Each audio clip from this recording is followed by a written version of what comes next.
Heard these lightly technical music production techniques? Let's start to discuss the term demo. When we say demo, it is a rough version of a song. If there's a prototype when you pitch something, demo in the music industry works the same way. Short for demonstration, demos have been widely used by songwriters and producers to pitch songs to artists or labels. How does it work? For instance, Stickman A is a music producer. He pitched this song to Pink Pantheress first. However, she disagreed since she said Stickman A's song doesn't fit her discography. This music producer tried to pitch it to Biba Doobie, but she didn't respond. Then, a K-pop company once asked him to work on a song with fairy vibes like Hearts to Hearts, New Jeans, or Illit. Stickman A sold the rights to the label, and he can't believe how drastically the song changed.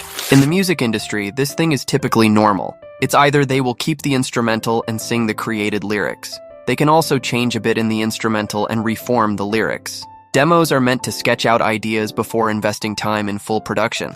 It allows them to communicate the vibe or structure of a song.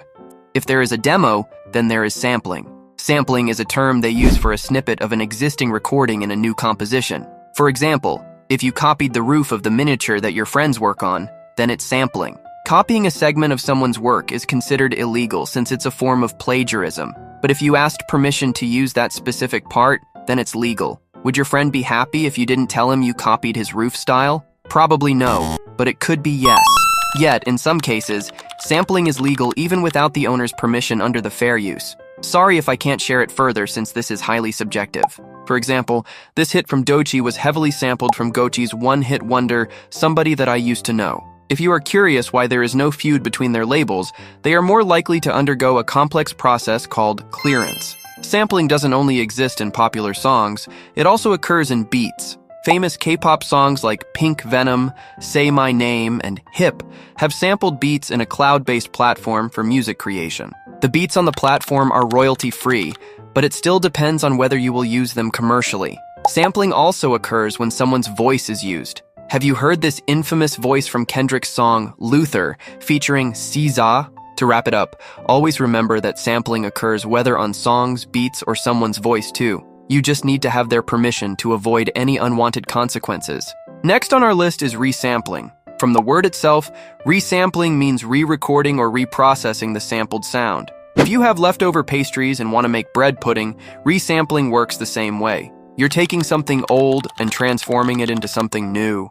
Simply put, instead of sampling the source, you'll just sample a song that already contains samples. That's the resampling concept, creating a simultaneous cycle and retaining the musical influence throughout the years. Why do some songs nowadays sound the same as the previous hits? Probably they used resampling techniques. For example, Ava Max released a hit called My Head and My Heart in 2020. Many people thought she used ATC's Around the World as her sample. But most people don't know that ATC's Around the World, La La La La La, 2000, is actually a cover of the Russian hit Pesenka by Ruki Ver from 1998. The technique that Ava Max has used is resampling. She took the sample from the already sampled source, ATC's version, rather than the original. This creates a sampling chain, Pesenka, 1998, to Around the World, 2000, to My Head and My Heart, 2020. Each step moves further from the original Russian source.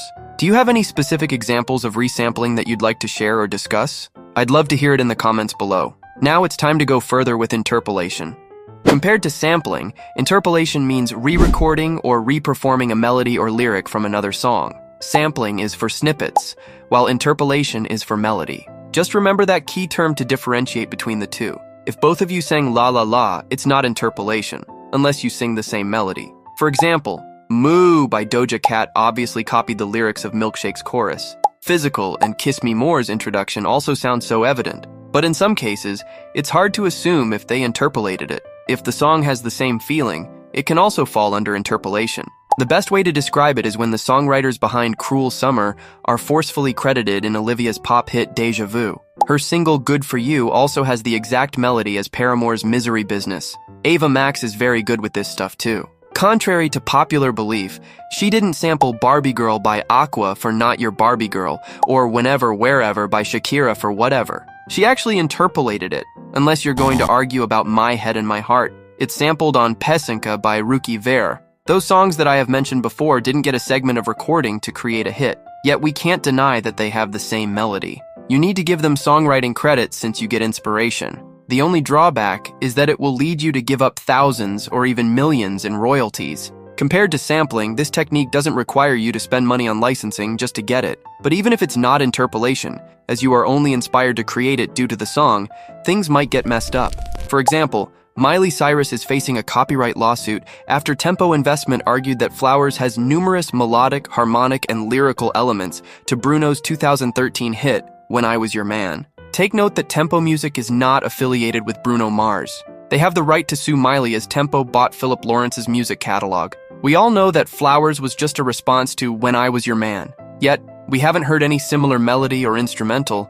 Will Miley win the copyright lawsuit? Fifth on our list is layering. When we say layering, it is the combination of multiple sounds or instruments to create a fuller, richer effect. If you deconstruct the music production of Circles by Post Malone, you will hear bass, drums, guitar, and his vocals. He also uses layered background vocals to make his soft rock hit more rhythmic and blend all the musical elements. To easily understand, have you heard how Barden Bellis from Pitch Perfect harmonize with each other? Of course, Baker Mitchell's vocals alone aren't enough to carry the whole group's performance. The group must layer different sounds like humming, beatboxing, singing the same song in the background with various tones, or even improvising hand or foot movements. In this way, their stage impact doesn't feel like it lacks something when they perform. The same thing goes in music production. Like how Barden Bellis ate and left no crumbs, music producers must create a song full of harmonizing layers. But sometimes some parts of a hit song don't need an instrumental. For example, you won't hear any instrumental when Billie Eilish sings the pre-chorus part for Bad Guy. Her raw vocals are enough to create tension before the drop hits. Måneskin's biggest hit, Beggin', does this in the introduction too. Perfect layering only requires strategic planning and multiple experiments. That's why some demo songs you see online feel like they lack something. If it's not, there have been times when they overly cooked it to the point that it was not audible. It's often why the producers have multiple versions of the song. For example, Jenny's CD version of Extra Large lacks layering. The solo version of her single is just plain, and I hope you will take it lightly. If you compare the songs side by side, it's evident that Doechii can't save the whole song in the CD version. The Like demo track needed more work, and I'm glad it turned out well in the final version. Next, toplining. Toplining is a part of the music production where they write the melody and lyrics over a pre-made instrumental. If you sing a song in a video, you might argue that it is toplining. Nevertheless, it's not exactly what you think, since you did not create the melody and lyrics. But, for example, you have an instrumental and you will make a jingle out of it. That's toplining. You drafted your melody from scratch and even created your own lyrics. One of the best examples of toplining is when Dua Lipa, Mark Ronson, and two other songwriters created Dance the Night. So, how did they write the movie soundtrack? First, they have the pre-made instrumental produced by Mark Ronson. Second, they need an inspiration to make the lyrics more accurate. In this case, they watched the Barbie cast dancing at the ball while toplining. That is the central theme of the overall movie soundtrack. During the drafting phase, it's inevitable that you will hear them humming or even singing gibberish words. That's their way of starting the song until they make it perfect. Toplining also exists if an artist is invited for a remix, featuring, or collab. For example, in the Open Arms song by SAA, Travis Scott was invited for a feature. We don't exactly know how they produced it, but you can see in the credits that Jacques Webster wrote his verse. Jacques Webster is Travis Scott's real name for those who don't know. In the world of K-pop, toplining over a beat is pretty normal. One of my favorite demos was the one they toplined Kesha's demo song, Run Devil Run. If you listen to the two versions, you will notice they have the same melody. The beats were minimally modified as well. Some lyrics are kept, while they translated most of it into Korean. In some cases, they changed the entire structure of the song to make the song fit the group's concept. For example, this single from aespa was initially made for a movie soundtrack. The beat was entirely different from the demo, toplined to fit the group's intergalactic theme, and transformed it like a K-pop Bohemian Rhapsody. Now let's move on to looping. Looping repeats a short audio section to make the track more rhythmic, consistent, and textured. Producers often loop beats, melodies, or even snippets of vocals to add consistency and hook their target listener. For example, if you clapped multiple times, it creates consistency and rhythm. Singing la la la in a loop makes it easy to distinguish how the song is supposed to sound. Doing this simple trick also plays a key role in music production. In Charli XCX's Hyperpop 360, you can hear her bumping that on the loop. This looped phrase makes the song instantly memorable. Layering that with multiple ah sounds creates the perfect catchy combo. If you strip away the vocals, you will notice that the underlying beat is on loop. Listening to the introduction alone, you'll hear that the beat remains consistent throughout the song. It only changed a bit by adding other sounds, but the essence of the beat is still intact. This technique is often used in popular songs, but sometimes they don't use it and can still create a banger hit. For instance, if you listen to How You Like That by BLACKPINK, there's a similar beat in the introduction and first verse. But when you listen to the chorus and the rap verse, you'll notice a sudden shift in the beat. It makes the sound less generic and breaks the ordinary song structure. Now, let's switch from our favorite term, hook. The hook is the catchiest part of a song. You can often see a memorable phrase or melody in the chorus. We have heard it almost everywhere in all chart-topping hits. Most of the songs with a catchy tune are radio-friendly since many people love them, including me. It's like landing a great catch the moment a fish bites your line on the first attempt. In my opinion, one of the best examples of a song with the best hook is this K-pop song. APT broke several Guinness World Records, and that is because of its multiple hooks. When you listen to the introduction, you will immediately understand the track's theme. Rosie chants, "Chaeyoungi ga joahanan," random game, game start. Yes, about a game. After the introduction, it began with a chorus where she constantly repeated the Korean word apatu. The whole song is inspired by a South Korean drinking game, though.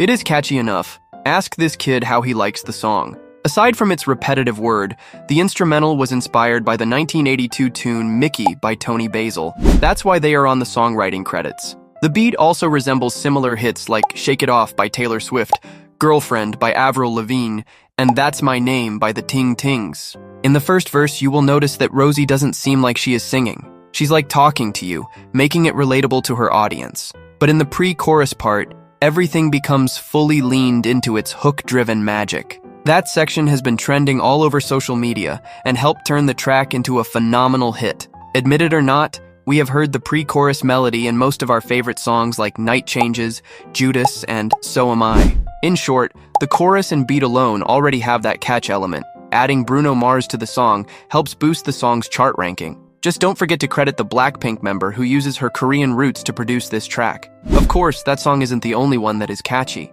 For example, Lady Gaga's Bad Romance started us off with a catchy sound with Ra Ra Ah Ah Ah, or Usher's song with Yeah. Those songs make us groove with the instrumental and onomatopoeia. Next up, let's talk about the drop and build-up. The two terms have a special connection that you can't separate. A drop in EDM means a sudden switch to a high-energy section in a song. Meanwhile, when you say build-up, it is the part of the song where the energy gradually increases. Build-up is a part that brings you closer to the next big moment, which is the drop. If you compare those terms to slingshot, build-up is where you pull the stone. It's a big drop once you create enough tension and finally drop it. Yes, you'll almost always hear it in EDM tracks. If you listen to Imanbek's remix of Roses, you'll notice a slower, more stripped-down section that builds tension. That's the build-up. Then, when the beat kicks in with heavy bass and energy, that's called the drop. This build-up to drop formula is one of the most common structures used in EDM tracks. However, the interaction between the two terms can be quite unexpected in some K-pop songs. For example, in Next Level by aespa, you will hear the term beat drop before the two vocalists give their high notes. After they successfully hit the note, the other member serves with the rap thing, and the tempo changes again for the outro. They also did the same thing in Pink Venom. Before the dance break, Jisoo said in the bridge, "Stop, drop," and then Lisa delivers the iconic line, "I bring the pain like." This type of style adds intense excitement to the song, especially Blink's. K-pop songs have a simultaneous build-up and drop in their recording, even without explicitly saying it. Songs like Side Effects, Secret Story of the Swan, Boomerang, Gnarly, Like Jenny, Super, Lalisa, I Got a Boy, Fire, Bonbon Chocolat, Killing Me, and more have this element. Take note that it doesn't only exist in EDM tracks. For example, these elements include old songs like Rasputin by Boney M in the introduction and Baby One More Time in the bridge part. Hit pop songs like Believer and Royals also encompass this style. Now that we have finally uncovered these lightly technical music production techniques, what would you want to cover next? Want to know more? Subscribe to this channel and don't forget to click the like button.